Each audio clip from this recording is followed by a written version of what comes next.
പ്രഥമ ടി.എൻ. പ്രകാശ് സാഹിത്യ പുരസ്കാരം ഷനോജ് ആർ ചന്ദ്രന്റെ കാലൊടിഞ്ഞ പുണ്യാളൻ എന്ന കഥാസമാഹാരത്തിന് 4444 രൂപയും പ്രശസ്തി പത്രവും അടങ്ങുന്നതാണ് പുരസ്കാരം.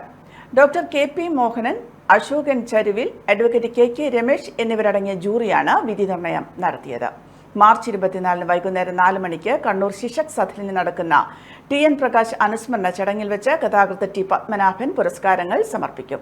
സി.ബി. ബാലകൃഷ്ണൻ ചടങ്ങിൽ മുഖ്യാതിഥിയായി പങ്കെടുക്കും. പ്രധാനമായിട്ട് പറഞ്ഞിട്ടുള്ള ഒരു കാര്യം, കേരളത്തിലെ സാഹിത്യ മേഖലയിൽ ശ്രദ്ധിക്കപ്പെടുന്ന രീതിയിലുള്ള ഒരു പുരസ്കാരം പ്രകാശ് മാഷിൻ്റെ പേരിൽ കൊടുക്കാനുള്ള ഒരു ശ്രമം ഉണ്ടാവണം. അതിനുള്ള എല്ലാ സാമ്പത്തികവും അനുബന്ധവുമായിട്ടുള്ള സഹകരണം ടീച്ചറിൻ്റെയും കുടുംബാംഗങ്ങളുടെയും ഭാഗത്തു നിന്നുണ്ടാകും എന്ന് ടീച്ചർ പറയുകയുണ്ടായി. അപ്പോൾ അങ്ങനെ സമിതി രൂപീകരിച്ചു. ഈ ഒരു പറഞ്ഞ രീതിയിൽ കേരളത്തിലെ ശ്രദ്ധേയമായ ഒരു സാഹിത്യ പുരസ്കാരമായിട്ട് നൽകാനുള്ള ശ്രമങ്ങൾ വളരെ കാര്യക്ഷമമായിട്ടുള്ള രീതിയിൽ നടക്കുകയുണ്ടായി.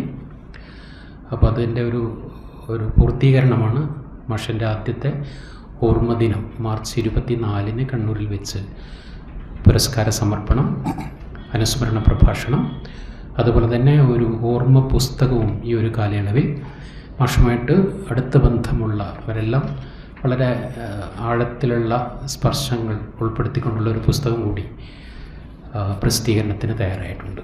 അത് അതായത് പുസ്തകങ്ങളെല്ലാം വായിച്ചു നോക്കിയപ്പോൾ ഒരു പ്രത്യേക വെളിച്ചം, ഒരു പ്രത്യേക സന്ദേശം നമ്മൾക്ക് ഒരു മനസ്സിന് നമുക്ക് ഒരു തിരഞ്ഞെടുക്കാനുള്ള ഒരു പുസ്തകമായിട്ട് നമുക്ക് തോന്നിയിട്ടുള്ളത് ഷനോജ് ആർ ചന്ദ്രൻ്റെ കാലൊടിഞ്ഞ പുണ്യാളൻ എന്ന കഥാസമാഹാരമാണ്.